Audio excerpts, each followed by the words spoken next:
Friends, तो स्वागत है आपका मेरे यूट्यूब चैनल पे।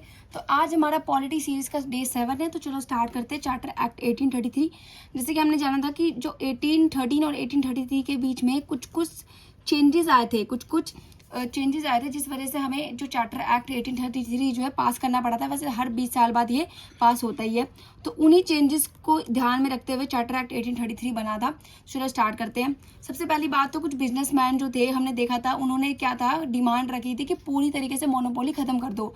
जो टी ट्रेड और चाइना ट्रेड में अभी भी जो ईस्ट इंडिया कंपनी ट्रेड कर रही है, उनसे हमें भी वहाँ पे करना है। मतलब तरीके से पूरी मोनोपोली खत्म कर दो। उनको सिर्फ उनको ही क्यों वहाँ पे ट्रेड करने का अधिकार है, हमें भी करना है। तो उनकी ये डिमांड थी। तो इस तरीके से ट्रेड मोनोपोली का जो है पूरी तरीके से एंड कर दिया गया। पूरी तरीके से मोनोपोली जो है खत्म कर दी गई और टी ट्रेड और चाइना ट्रेड भी एक तरीके से फ्री कर दी गई।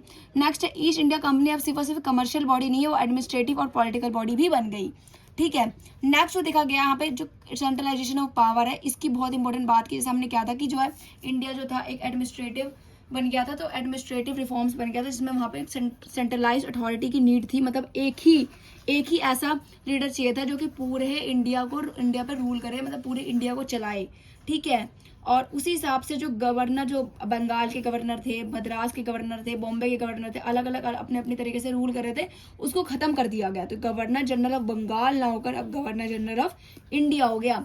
तो इस तरीके से देखो, तो अब पूरा एक इंडिया का गवर्नर जनरल बन गया। और वो कौन था? पहला था लॉर्ड विलियम बेंटिक। वो फर्स्ट एग्जाम में पूछा जाता है। Lord William Bentinck first governor general of India बना।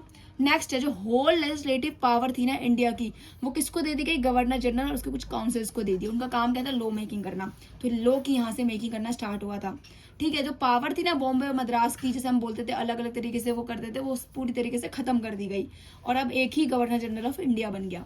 तो इसको एंड कर दिया गया। नेक्स्ट है, 4 मेंबर जो ऐड हुआ था गवर्नर जनरल ऑफ काउंसिल में, वो कौन था? तो उसके बारे में हम देखते हैं। वो हमारा जो था वो था लॉर्ड मैकुली। तो लॉर्ड मैकुली जो था वो हमारा एक तरीके से 4 मेंबर जो उसमें ऐड हुआ था वो था। और इसको कुछ नहीं करना, बस ये लेजिस्लेटिव वर्क में जो है बस बैठता है और ध्यान देता है, लॉ मेकिंग का काम था। और इसी ने इंडिया का पिनल कोड जो है वो बनाया था, जो कि बिगेस्ट वर्क था। आईपीसी जिसे कहते हैं, आईपीसी, तो इसी ने बनाया था। तो बाकी जो वीडियो हम नेक्स्ट वीडियो में देखेंगे। Thank you so much for watching. Bye bye.